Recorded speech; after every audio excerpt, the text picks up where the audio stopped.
Nike Incorporated has taken some hits after featuring controversial National Football League player Colin Kaepernick in its Just Do It ad campaign. The move sparked boycotts and protests from those who condemn the player for kneeling during the national anthem to protest racism and police brutality in the United States. But taking a stand on social issues seems good for business. At least it does in this instance, as Nike stock reached an all-time high of $82.20 per share last Friday. And while some people have actually burned their Nike shoes in protest, the Colin Kaepernick campaign is already making millions for the sportswear company. Molly Barrows, journalist with Ring of Fire Network, joins us with more. Molly, thanks for being with us. Was the campaign a big risk for Nike from the beginning?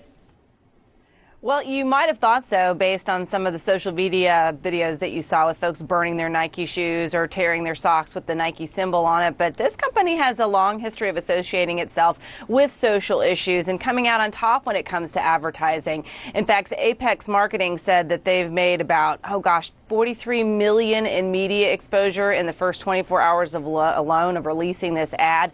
So Nike, arguably one of the most successful marketing companies in the world, they must know their numbers, Bart, because they certainly seem to be coming out on top of this. I'm sure they knew they would lose a few customers, but in the end, they know their customers, and it's a young base. Most of them are under 35.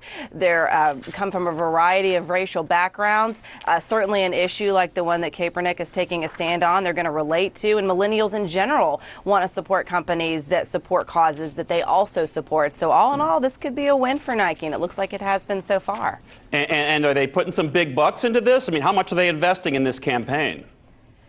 You know, I don't have the exact number, but apparently this new deal, which was an extension of a deal that Nike already had with Kaepernick, is worth millions and millions. So this is a star deal is what they call it. So they must expect something to come out of it. And in fact, if you take a look at his numbers before, by the way, if protesters did want to boycott Nike, they're going to have a difficult time doing it because they are the outfitter for the NFL. And to that point, Kaepernick's jersey has always been one of the top 50 sellers, or it has been in recent years. And after he took a knee recently, igniting this whole firestorm of controversy over the protests, his jersey became one of the top sellers. So Nike, while taking a stand on the social issues, certainly isn't going to be lost on the opportunity for business, I do believe.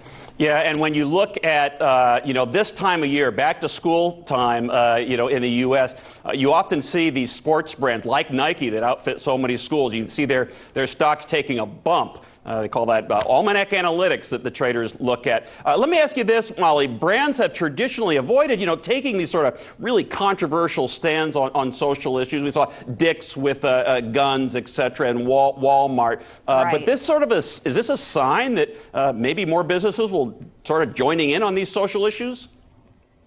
Well, some of the articles that I read, more and more businesses are taking a look at it and asking themselves that same question. Nike has a history going back to the 1990s of pairing up with controversial issues, supporting an athlete that was HIV positive back in 1995, along with women's issues and, getting equal play and equal time in sports as well, from different walks of life. So there are other companies that have taken this same approach, but basically they advise if you are going to align yourself with a social cause, don't jump into every single one head first and expect that it's going to pay off for you. It's got to be something that's in keeping with your brand already. Take the Body Shop, for example. That was established years ago as using very natural products. And so they partner on a variety of issues that support their brand, like no testing of animals when it comes to cosmetics. And then there's another REI. It's a outdoor sports company. And they also took a stand after the Parkland shooting, started asking some of their vendors, one in particular, do you make, these sort of destructive weapons, and it was not in an attacking sort of way. It was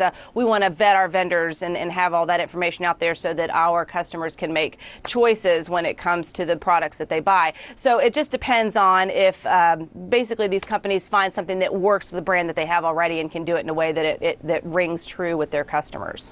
Molly Barrows, journalist with the Ring of Fire Network. Thanks so much, Molly. Appreciate it.